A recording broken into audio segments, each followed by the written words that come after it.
All right. Good afternoon, everyone. Welcome to the Avocado second release notes presentation. So happy Wednesday, and thanks for joining us. So we'll jump right in. So we're going to just agenda for the meeting, talk about the release schedule, go over high level our second release kind of new features. We'll post our usual slide with the bug fixes, and then kind of talk about some upcoming roadmap discussions. So for our release, I know this was kind of brought up last release notes meeting. We have had to shift our releases with some winter patches. So we are currently on our second release, working towards getting that to all of you. And then following that shortly with a third release towards the beginning of the new year, end of this year. So for our second release, release notes would have been sent out with this meeting invite. We are having our release presentation today. We anticipate this release being ready for everyone's sandboxes November 20th, meaning that you are good to go to production potentially November 27th once you have finished your own internal QA. So for anyone new to an Avocado release presentation, I know there are a couple newer faces on here. Just a reminder that when you are ready to have a new release deployed, the procedure is to request that for your sandbox. You can do that through your account manager or your implementation manager, depending on where you are at in your Avocado journey. You will then have your option to do some QA. And then once you're feeling comfortable with it, release that to your production environment. Matthew? Put your hand up. Yes, thank you. I just wanted to take one pause for a second and make sure that everyone is aware of who you are. Rachel Quinn is our product manager. She's been recently promoted to a product manager, and she'll be owning the product direction and joining a lot of the meetings that you are attending with your account managers. So just want to make sure I set the stage for you correctly there, Rachel. Thank you. Thank you. All right, so with our second release of 2023, we have over 30 new features in this release. So we're gonna keep it pretty high level today. Again, if you have questions, you're more than welcome to email your account manager. You can also CC me or they'll loop me into the conversation and we can expand on any of those. So we'll start with our Avocado menu. So one interface update for our Avocado menu is we have now created the default sort order for membership packages to be alphabetically. Again, you still do have the option to change those filter sorts at the top if you want to click on description and sort by that, price those as well. But right now when you load the page, it'll be defaulting to sorting alphabetically. Into our portal, we have quite a few enhancements on the portal side of things. We did add a membership end date to the portal My Memberships section. So for any of your non-continuous memberships, this will show your term end date. And then for anything that's continuous, so your biweekly, your monthly that are rolling over, those will display as continuous, so as not to confuse your members. We've also created some updates for the skills module in this release. So one of those being, we understand not everyone is currently utilizing skills in their portal. So if you do not have skills on a program, we have hidden the curriculum button. So your users don't click on an empty box, basically. We've also added some help text for displaying why someone can't click on that register button. So if you have no contacts that are eligible to register on your account based on their age and membership, we do have this help text to kind of explain when they can register next and why it is they can't currently click on register. We've also added some specific terms and conditions to the credit card section. So we currently have this for EFT. We've just expanded it to create a separate credit card, understanding that sometimes those terms and conditions are going to differ. This is customizable in a language file change, so any account manager can get that set up for you with our support team. We can also link out if need be as well if you have an external page. One of the big ones we've added this release is adding a CAPTCHA to the registration flow and the checkout process. So this is for people getting continuous failed attempts, basically just confirming that they're not running a script or a bot. So just some extra security measures in there. You'll also see it on the checkout shopping cart page. And it is controlled by the custom setting portal CAPTCHA attempts. So if you want them to have 5 failed attempts before you show that, you can customize that. We've also done quite a revamp to the Avocado portal registration flow to reduce the number of clicks. So you'll see this in the registration window. We've kind of combined page 1 and 2. We're only displaying the prompts if there's prompts associated with that instance. And then we've actually combined the shopping cart checkout page to be one page, so your users aren't clicking through 3 different pages. We've also added a bit of a warning for your users. So we noticed that there are times, especially during high volume, where you may have users competing for spots in a program. We've added a pop-up that should someone click register, begin that process, and the spot is taken, when they click add to a cart, we'll actually throw a warning pop-up that says, basically that spot was taken. You can continue to check out if you would like to have a spot on the wait list. This just kind of helps mitigate any confusion from people thinking they're registering when there's no room left in the program. So that's the portal. Moving on to some account and contact changes.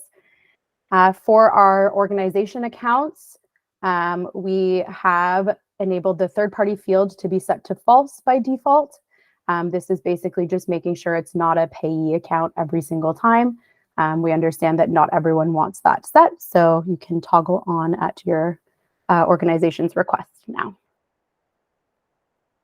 We've also added the ability for account exceptions to be resolved on a specific date. For example, someone has a week to claim something in the lost and found. You can set that date to be a week, and then it will automatically be resolved from the account.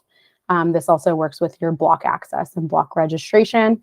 If someone had like a 30-day ban, you're able to set that up as well. This one's just a smaller one, but basically we created an error message that if your primary contact does not have a name or email, we're going to be alerting you that that's missing when you try to email them the receipt. On to some membership changes. We have changed some of the views for the barcodes.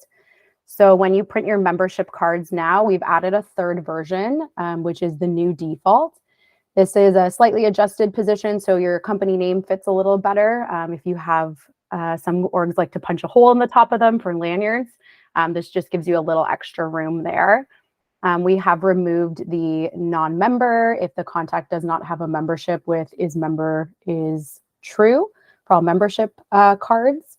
And then we added the date the member joined. So this is controlled by a custom setting. If you want that on your card, you can toggle that on or off. We've also expanded entitlements for our non-member memberships. So currently this allows you to give people who maybe have a membership that doesn't have the same benefits as a full is member entitlements for one swim program, one dryland program, whatever that may be. They no longer have to be is member is true to be able to use that. On to programs and instances changes. So we've added additional verification to the email sent to waitlisted contacts to move them to be registered if they qualify for priority. So if you have priority registration set on your membership subscriptions, you can then send that waitlisted email link for them to register and join before any of your other membership or registration early or returning registrants are open. We've also added the curriculum button to the My Programs page in the Avocado portal. So if you have a program with skills on it, instead of having to go back to the register page and find the instance, they can click to open the skills in their My Programs section. We've also made quite a few improvements to the filters in the registration page when searching for programs. So some of these are just removing some extra clicks that were there, auto applying some filters without having to click search. And those are just some updates that you'll see visually reflected going forward. Another program and instance tool we've added is an audit widget. So anyone who's done a reg with us potentially has had our support team create an audit for them of all of their instances before opening those up to your members. This is basically taking that same functionality and bringing it into the Salesforce backend. So you'll have a new tab that is audit, and you can actually see the results of whether or not your start and end dates are correct. If there's a critical issue, we also have warning issues as well. And we'll pull those all into a report for you going forward as well.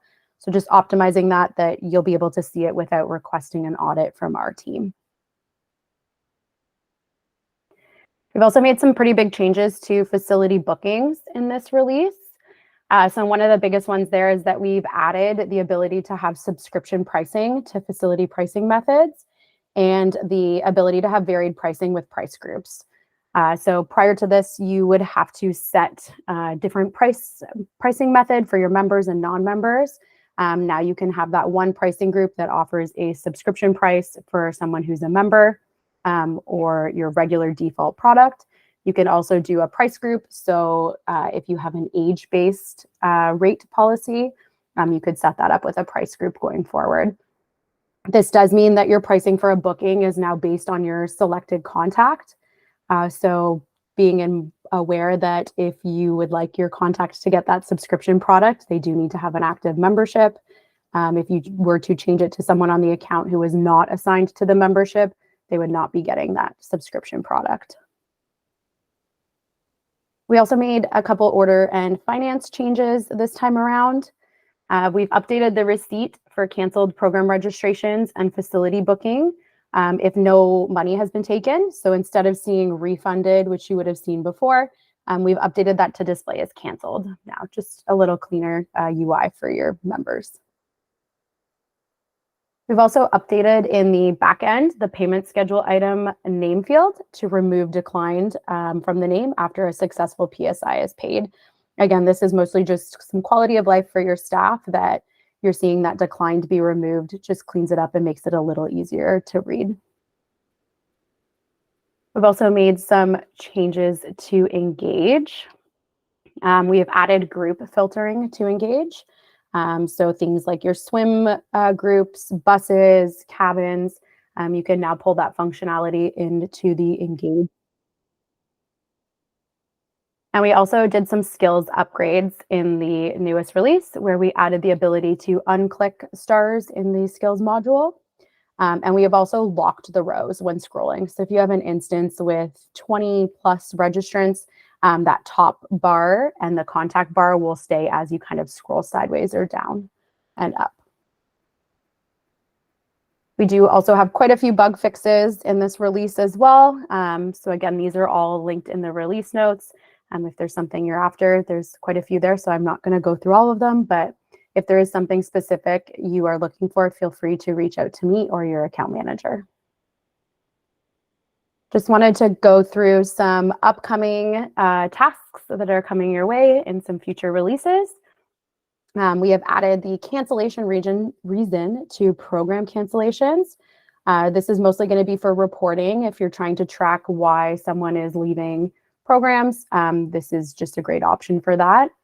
We've also added the ability to master all skills for a contact, so mark them as 5 stars on everything in that current assessment.